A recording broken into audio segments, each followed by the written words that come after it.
to ordinary people, extraordinary things.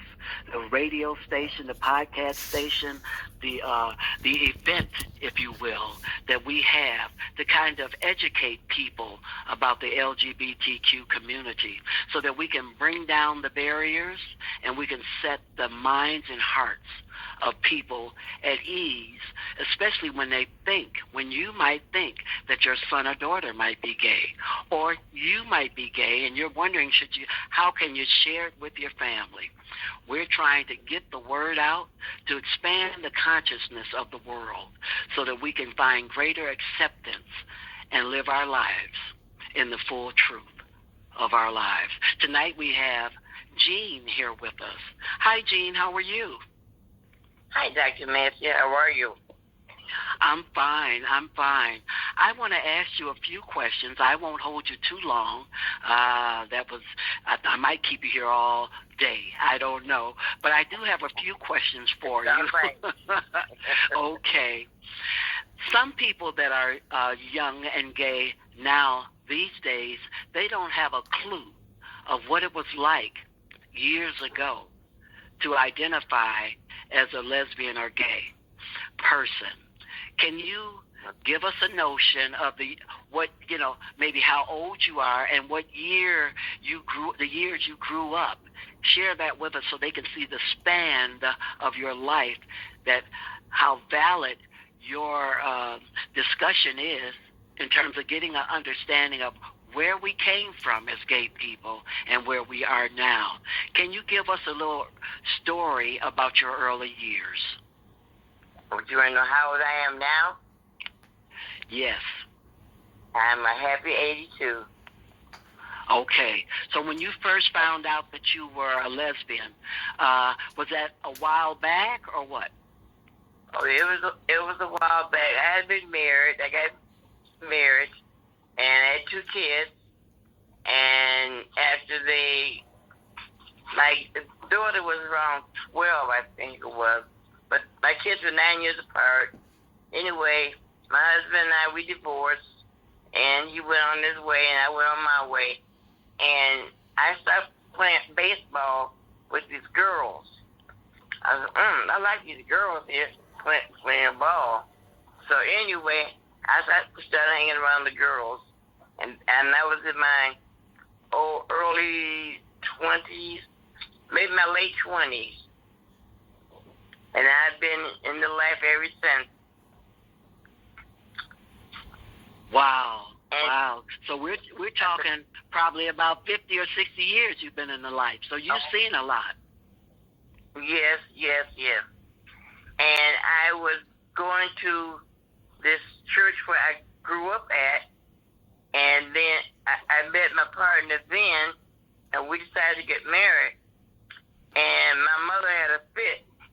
She called her pastor and told her, and I told him I'm sorry, and he talked to me and he said, well, if you get married, you're not welcome in this church anymore, and she's not welcome either.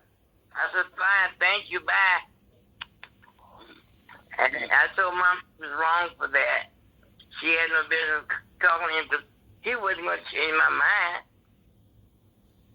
And I went on with my life. But she didn't like it, but she says it was in between them, you need to get a father for your son. I said, I'm his father. Mama's mama too. He'll be no father. But anyway, it was a big mess before I did get married. I did marry a man. All we did was fight, and I left, got that divorce within 6 months. I said, now if you want me to get married to him, you marry him. I'm not going to marry nobody, not no man. And she said, I don't know. I just don't know why you don't want. I said, because you want to get married to a man, you get married to whoever you want to. I'm sorry. I said, Mother, I love you dearly, but I have to live my own life.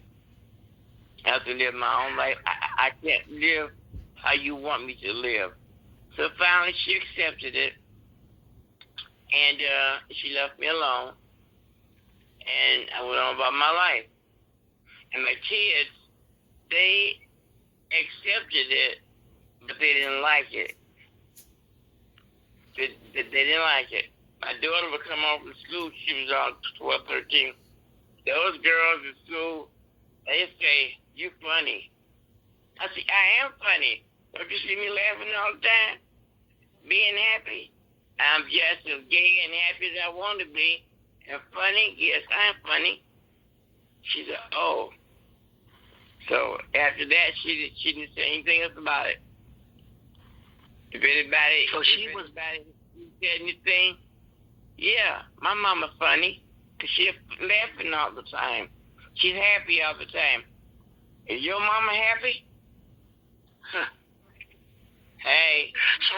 So were there a lot of name called? You know, funny, bulldigger, queer. No. I heard those names from my mom at first, and she throwed up the word bulldigger and you dyke and you this. They calling you this. I said, I don't care what they call me. As long as I call Jesus and I know him, I don't care for anyone else. That's my daddy. And we went on from there. But other than that, I didn't get called any names. I didn't hide who I was and what I was. I didn't flaunt it either. I was just being me. You don't bother me, and I'm not gonna bother you. Yes. But let me ask you this, something you mentioned earlier about the church that you were in. And did you notice that there was a lot of church folk that weren't so eager to accept you? Oh, no, they accepted me. I was in the choir, and half the choir was gay. The musician was gay. And our choir, we would travel a lot out of state. And it was funny. The pastor's wife would always want to be with me and my other girlfriends. And they were straight. They were not gay. But they knew I was. But she was, I want to go with y'all. Y'all having a good time. No.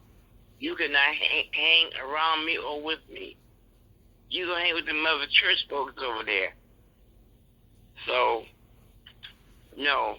Half the choir was gay. And we all had a good time. So you weren't really trying to be, you were around the straight church people, but you weren't trying to pull them over to your side. Because sometimes people say that gay people try to recruit other people to their community or their, yeah. Did you experience anything like that? No, I didn't, because I didn't want them in my business. I didn't want them in my business. They knew I was gay, and they knew I was fine, and I was fine with what I was doing, what I'm saying.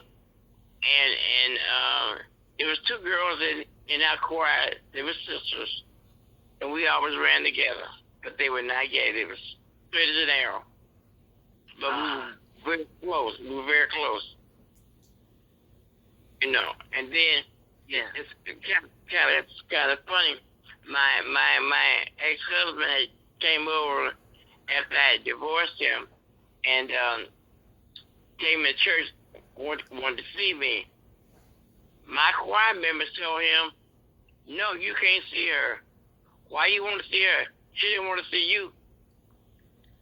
And they got him out of there. Because they knew the history. Now you come in here, you may not get out. Okay. Pardon me? Because they knew that he used to beat you, or they knew that you all didn't have a good relationship. Fight? Yes. We used to fight like dogs. And I planned on, God is my witness. We were going to the store one day. She liked to watch it. I said, let's walk to the store. I had my gun in my pocket. I was going to shoot him in the middle of the street and keep on walking. God said, don't do that. Don't do that. If God had not been, if I had not had God on my side, I'd be in jail right now. Because I was going to shoot him and keep on walking. Let me ask you this. Is there a possibility that he turned you against men? I was already against him. It was my mother's idea that I get married, give my son a dad.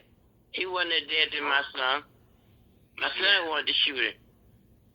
I said, no, child, you can't do that. Nope. So did you know when you were a little girl that you had these feelings, or did they just happen after the marriage itself didn't work out? No, it was after my marriage. After I had got married and had 2 kids, you know, I didn't really feel anything when I was younger. I thought about it, but, you know, that was it. That was it. Let me ask you this. What would you say to anyone out there that might be in an abusive relationship, whether it's with a man or with a woman? What would you say to a person like that? What would I say? Wait a minute, you were breaking up. Okay, yeah. What would you say to a person that was in an abusive relationship, that was experiencing domestic violence? Oh, okay. I tell them leave them alone. Break up. You go your way, and let them go their way, because somebody gonna get killed, one way or the other. Let me ask you this: if you don't want that man, leave him alone. If he want to be abusive to you, leave him alone. Yes. Well, I have a granddaughter that's 21, just turned 21. She's in the Army. She was in ROTC in school, and she's doing National Guards. They got her going to Michigan State, and she doesn't know what she want to be. Her and Jan talked for a minute, and she just looked at you and like, I don't know. You see her this time, she was one of them young boys. You see her this time, she was a girl. Or they all together running around. I said, what kind of mess was that? Somebody gonna get hurt, and it might be you. And I don't want you to get hurt. So you need to make up your mind what you want to do. If you want to do blah, blah, A and B, just don't do anything for a minute. Get yourself together, get your mind together, and find out what you really want to do. And her and Jan talk sometime, and but they talk, but she don't know what to say. She looks at her like, oh, am I supposed to do that? Oh, should I do this? She won't talk to me. Yes. So, Grandma. So she doesn't want to open up. Yeah, she doesn't want to open up, not to grandma, but there are those that might be out there that might want to break the news to their families. And what is the best way to tell grandma that you're lesbian or gay? Since you're a grandmother, what would you want to hear your grandchild say to you? Just be open. Come to me, sir. They call me Nanny. I want to talk to you. Okay, about what? And you tell me that you're gay, you're a lesbian. I'm going to listen to you. Now, I'm not gay and I'm not lesbian, but I'm going to listen to you and see where you're coming from and try to explain to you, don't get hurt. But you wouldn't try to tell them not to get in that life. You wouldn't say, no, try to get in that life. That's their choice. It's not my choice. And you wouldn't tell them. Also, you got to live your life. Tell them. Yes. And you wouldn't try to force her or him to go on and get married in a traditional way. You would just encourage them to live their life and be true to themselves. Is that what you're saying? Yes, ma'am. That's what I'm true. That's what I'm saying to be true. But no, because my mom did that to me, so I was miserable. So I wouldn't want to do that to any grandchildren or any young person. To just live your life, and we can talk about it. That you going down the line. If you meet somebody, I'll meet them. I don't mind meeting them. Be it a boy or girl. We can talk about it. But Amen. you got to live your own life the way you see fit. You got to be happy. I'm not gonna be happy living your life, and you can't be happy living my life. You know, the courage that you have, Gene, I'm telling you, is really remarkable. I remember when my mother found out I was gay, she told me I was lower than the scum on the bottom of the ocean. So it's wonderful and refreshing to hear a woman, a grandmother, if you will, and you say you've been in the life, as we call it, for more than about 50 years, 40 or 50 years. Yes. To be able to say that if your grandchild came to you, you would still treat them with love, no matter how they chose to identify. That is so refreshing. Yeah. And I also have wait a minute, this is my great granddaughter, and I also have a great grandson that's in the life. He's gay. Yes. Now let me ask you this. Yeah. Let me ask you this before, and this is my last question. Do you think that by you being gay or lesbian, that you gave them courage to be who they are? Or because they know who you are, right? So do you think that maybe that helped them so they wouldn't have low self-esteem or the shame that used to come for so many years for so many of us? I think it might have an input on them and on my granddaughter in a way. I think she wants to talk to me, but she don't know how. And if I go to her, I might run her away. So I want her to come to me when she's ready. Well, I thank you for I thank you for saying these things, Gene, because I'm sure there's some young people that are listening, and they need to know that they can just go to their parent or their grandparent or their great-grandparent and just be honest and know that they love them and they will accept them however they are, and you probably just want them to be happy. Isn't that it? That's all. That's it. Just be happy. And the parents should have sense enough to sit down and listen to your child. If your child come to you and say, "Ma, can I talk to you? Dad, can I talk to you?" They should be open enough and strong enough and sensible enough. Listen to your child.